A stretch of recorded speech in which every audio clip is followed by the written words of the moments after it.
이 쌍방울 대북 송금의 핵심 인물이죠. 김성태 전 회장의 1심 선고가 조금 전에 나왔습니다. 김 전 회장이요. 이 경기도를 대신해가지고 800만 달러를 북한에 불법으로 송금한 혐의 받고 있죠. 또 이화영 전 부지사로부터 3억 넘는 정치자금을 준 혐의를 받고 있습니다. 오늘 김 전 회장의 출두 모습부터 먼저 살펴보겠습니다. 오늘 선고 결과 어떻게 예상하시나요? 재판부에서 잘 판단하는 대로 하겠죠. 네, 선고 앞두고 신경 좀 어떠신가요? 재판 잘 받고 나오겠습니다. 예. 검찰이 3년 6개월 구형했는데 그거에 대해서 좀 어떻게 보세요? 잘 재판 받고 잘 나오겠습니다. 예, 수고하십시오. 오늘 선고에 대해서 신경 어떠신지 한 말씀 해주시죠. 착착하죠. 열심히 재판 받아봐야죠. 항소하실 계획은? 항소 당연히 변호인들하고 상의해서 아마 진행하겠습니다. 오늘 형 받은 거에 대해서는 어떻게 생각하시는지 좀. 나중에 말할 기회가 나중에 말씀드리겠습니다. 더운데 고생 많습니다. 자, 김성태 전 회장의 1심 판단 이렇게 나왔습니다.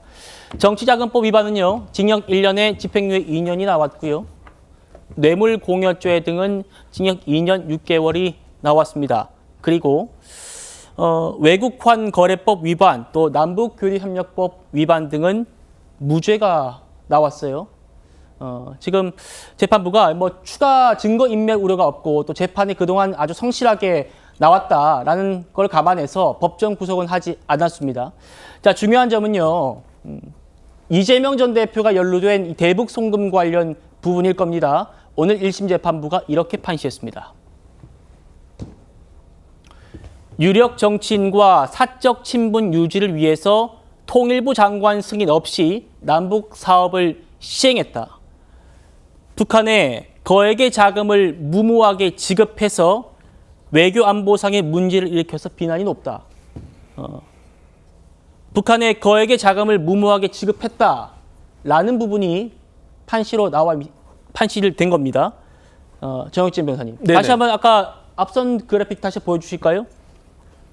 북한에 거액의 자금을 보낸 게 인정됐는데 그런데 왜 외국환 거래법 위반과 남북교류협력법 위반은 무죄가 된 겁니까?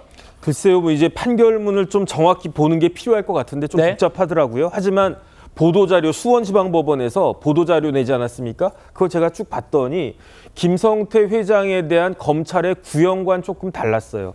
그 검찰은 어떻게 구형을 했느냐? 뇌물공여와 정치자금법 위반죄로 징역 2년 해달라고 구형을 했는데 이번에 법원에서는 뇌물공여 관련해서 검찰의 구형보다도 더 높은 징역 2년 6개월을 갖다 선고한 거고요. 예. 그다음에 정치자금법 위반은 징역 1년에 집행유예 2년. 그다음에 외국환 거래법 위반죄에 관련해가지고는 검찰은 징역 1년 6개월을 구형을 했는데 외국환 거래법, 남북교류협력법 다 무죄가 나왔단 말이죠. 네. 그런데 외국환 거래법이 왜 무죄가 나왔느냐? 그 외국환 거래법에서는요. 지급수단 휴대 수출 행위를 처벌한다라고 되어 있는데 지금 돈 넘어간 게 환치기 방식으로 넘어간 것은 그거는 이제 돈이 넘어갔다고 하더라도 네. 외국환 거래법에서 규정하고 있는 지급수단 휴대 수출 행위로 보기에는 어렵다. 이거는 지난번 이화영 부지사 판결에도 비슷하게 나왔기 때문에 네. 뭐 같은 맥락이라고 볼 수 있을 것 같고요. 네.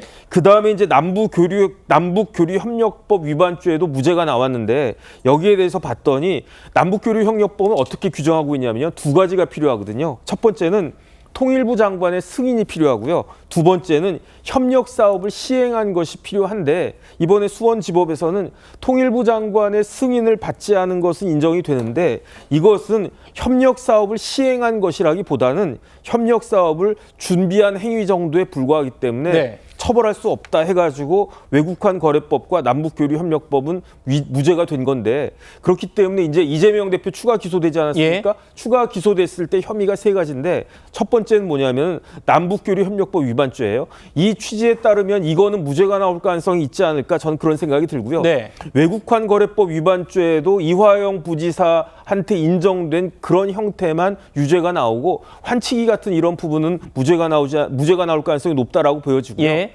핵심은 뭐냐면은 제3자 뇌물죄. 제3자 뇌물죄입니다. 그렇죠. 그런데 중요한 거는 어찌됐든지 간에 김성태 회장의 돈 800만 불이 이렇게 넘어간 게 쓰여진 것들은 확인이 됐기 때문에 이 제3자 뇌물죄에 관련해가지고는 큰 영향이 없이 이재명 대표에게 굉장히 불리한 내용이 되지 않을까 저는 그렇게 판단이 됩니다. 그렇군요. 그러니까 김성태 전 회장의 1심 판단에서 왜 외국환 거래법과 남북협력교류법 위반죄가 무죄가 나왔을까? 이렇게 의아하시는 시청자분들 계실 거예요. 그렇지만 앞서 보여드린 대로 재판부는 이 김성태 전 회장이 북한으로 돈을 보낸 사실은 그 사실 자체는 인정을 한 겁니다. 이게 이재명 대표의 재판에 어떻게 영향을 미칠지 그걸 이제 정 변호사님께서 설명을 주셨어요. 1심 재판부의 판시를 조금 더 살펴보겠습니다. 이렇게 얘기했어요. 피고인이 김성태가 이화영의 요청 또는 회유에 의해서 범행을 결심하고 실행한 것으로 보인다. 자, 두 번째 건 나중에 좀 살펴보고요. 먼저 이 부분 보겠습니다.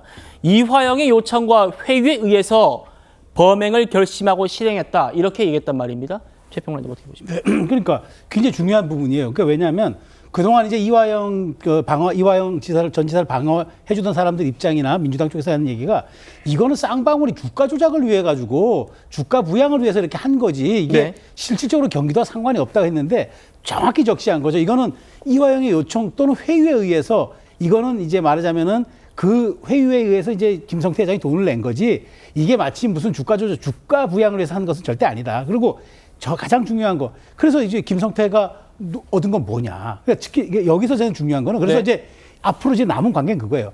이화영과 이재명 지사의 공모 관계만 밝히면 될 일이고 여기에 대해서 과연 이재명 지금 대표가 당시 지사 때 알았느냐. 이것만 입증하면 될 거라고 봐요. 그래서 이거 굉장히 지난번 이화영 재판이나 김성태 재판에서 이 부분이 확실하게 재판부가 적시한 거는 매우 큰 의미가 있고 이 점은 앞으로 이재명 대표에게 상당히 불리하게 작용할 테고 여기에 대한 방어 논리를 내세우기 쉽지 않을 겁니다. 그렇군요. 성치훈 부장님. 김성태 전 회장의 오늘 1심이었는데 더 주목받는 거는 아까 지금 계속 얘기하고 있는 이재명 전 대표의 재판에 어떤 영향을 미칠 것인가 이겁니다. 자, 그런데 여기 보면 뭐 실질적인 이익을 얻었다고 볼 만한 사정이 드러나지 않았다. 이런 점 등을 쭉 볼 때 그동안 민주당에서는 뭐라고 했냐면 지금 최평론이 말씀 주신 것처럼 불법 대북 송금은 쌍방울이 주가를 올리기 위해서 단독으로 범행한 거다라고 했는데 이화영의 요청이 있었다라고 지금 판시가 됐단 말입니다. 이재명 전 대표의 재판에 어떤 영향을 줄까요? 일단 불리한 상황이 된 것이죠. 물론 1심이긴 합니다만, 그리고 지금 이화영 전 부지사의 판결도 아마 곧 나올 것이고, 이 재판, 지금 오늘 나온 김성태 회장에 대한 재판 결과도 영향을 아마 미칠 겁니다. 그렇기 때문에 저는 특히나 이 제3자 뇌물죄가 인정이 된 것이 가장 뼈아픈 부분일 것 같은데, 예. 저는 여기에 대해서 지금 사실 이화영 전 부지사 재판이 이제 거의 1심이 거의 끝나가고 있고, 이제 이재명 대표와 관련된 거는 이제 시작되는 거 아니겠습니까? 그렇기 때문에 여기에 있어서 민주당은 제가 그 우려스러운 부분은, 그리고 하지 말아야 될 것은 지금 이번 재판부에 대한 일단 탓하는 비난하는 스탠스를 취해서는 안 된다고 생각합니다. 왜 이화영 전 부지사가 주장하던 것을 받아들이지 않았느냐, 회유 의혹부터 해서 지금 뭐 또 국정원 문건이라든지 이런 이야기들을 하면서 뭔가 재판부를 탓하는 스탠스를 절대 보여서는 안 된다고 생각하고요. 지금 이 재판 결과가 나온 것은 결국 김성태 회장과 이화영 전 부지사의 주장이 이렇게 충돌했는데 이화영 전 부지사의 신빙성이 전혀 인정되지 못한 것이거든요. 그렇기 때문에 남은 재판 과정 아니면 이재명 대표의 재판 과정에 있어서 그 부족했던 부분, 이화영 전 부지사 혹은 경기도가 주장하는 내용들을 신빙성을 높일 수 있는 방안을 찾고 자료들을 보완하는 방향으로 준비를 하는 것이 예. 지금 남은 기간 민주당이 해야 되는 바람직한 방향일 거라고 보고 있습니다. 알겠습니다. 김성태 전 회장이 법원에 제출했다는 반성문도 일부가 공개됐습니다. 바로 보여주세요. 네. 대통령 되실 분이 하는 사업에 배팅을 하지 않을 기업인이 어디 있겠느냐 이렇게 얘기를 했습니다. 결국 북한에 돈을 보낸 건 이재명 대표 때문이었다라는 내용을 본인의 반성문에 담았다는 거예요. 앞서서 이 전 대표는 뭐라고 했습니까? 대북 송금 사건은 검찰의 창작 수준이 갈수록 떨어지는 거다 이렇게 얘기를 했었거든요. 다시 한번 들어보시겠습니다. 검찰의 이 창작 수준이 갈수록 떨어지고 있습니다. 이 사건이 얼마나 엉터리인지는 우리 국민들께서 조금만 살펴봐도 쉽게 알 수 있습니다. 법원에선 이제 대표님이랑 이제 김성태 전 회장이랑 통화를 했다고 주장하고 있는데 이에 대해서는 어떻게 생각하시나요? 그래요. 좀 가십시다. 예. 자, 창작 수준이 갈수록 떨어진다 이런 얘기를 들었던 검찰도 조금 전에 입장을 냈습니다. 바로 보여주세요.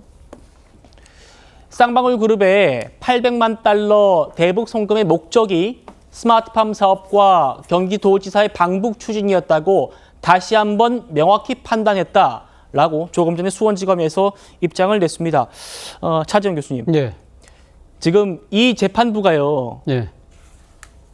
오늘 김성태 전 회장의 1심 재판부가 이재명 전 대표의 재판부입니다. 그렇죠. 그렇기 때문에 지금 더 의미가 큰 건데요. 예, 그렇죠. 그래서 민주당에서는 사실 우리 관할지 변경을 지금 신청을 해놨다는 거 아닙니까? 그것이 대법원에서 받아들일지 안 받아들일지 모르겠습니다만 일단 안 받아들인다고 한다면 지금 그러니까 이 재판부가 이재명 대표에 대한 또 재판까지 담당할 경우에는 사실 뭐 이 재판부 입장에서 지금 현재 이하영 전 부지사와 그 김성태 회장에 대한 이 판결 내용을 본다고 한다면 이재명 대표가 사실 이 좀 뭐랄까요, 좀 빠져나가기가 쉽지 않은 그러한 형태의 지금 상황이 조성되고 있는 것은 분명해 보입니다. 그렇기 때문에 이재명 대표 입장에서도 사실 그 때문에 아마 이 관할지 변경을 더욱더 적극적으로 추진하지 않을까 하는 생각이 듭니다만 일단 지금 뭐 그것이 그러니까 관할지 변경이 된다 하더라도 1심에서 일관되게 이렇게 이 그 논리를 펼치는 부분에 대해서는 아마 다른 법원에서 이 그 지금 그렇죠. 재판할 경우에도 네. 상당 부분 참작을 할 수밖에 없지 않겠습니까? 그렇다고 한다면 이재명 대표 입장에서는 지금 1심 재판부가 지금 이하영, 김성태 이 피고인에게 내린 이 논리를 어떻게 깨느냐가 예. 상당히 관건이 될 수밖에 없다는 생각이 듭니다. 그렇죠. 정영진 변호사님. 지금 이 오늘 김성태 전 회장 1심 재판부가 이화영 씨 재판부이기도 했고 네네. 이제 이재명 전 대표 재판부이기도 해요. 그런데 네네. 지금 이재명 대표가 사건을 서울로 보내달라 지금 이렇게 얘기해 놓은 상태 아닙니까? 네네. 가능성 얼마나 있습니까? 제가 봤을 때 이거는 결국은 이제 중앙지방법원하고 이제 수원의 고등법원이 생겼기 때문에 이전 같으면 서울 고등법원에서 그 결정을 했을 텐데 그 관할이 달라져가지고 대법원에서 결정할 거거든요. 제 생각에는 대법원에서 사건 병합할 가능성은 별로 없을 거라고 생각하는 게 왜냐하면 피고인에게는 물론 이재명 대표는 거부하겠지만 신속한 재판을 받을 권리가 있는 겁니다. 예. 그다음에 법원은 재판을 신속하게 해야 할 의무가 있는 거거든요. 그런데 그렇게 하기 위해서는 효율적으로 재판이 진행되어야 하는데 지금 이 사건에 대해서 제일 잘 아는 사람이 누구겠습니까? 신진우 부장판사잖아요. 그러니까 신진우 부장판사에게 사건을 맡기는 것이 가장 효율적인 재판을 할 수 있을 것이다. 그다음에 이런 것들을 위해서 피고인, 범죄 혐의를 받는 피고인의 사정을 봐주는 것은 그것은 오히려 잘못된 것이다. 저는 그렇게 생각이 됩니다. 알겠습니다. 김성태 전 회장의 오늘 1심 판단, 법원의 판단이 과연 이재명 전 대표에게 어떤 영향을 미칠지 좀 더 지켜보도록 하겠습니다.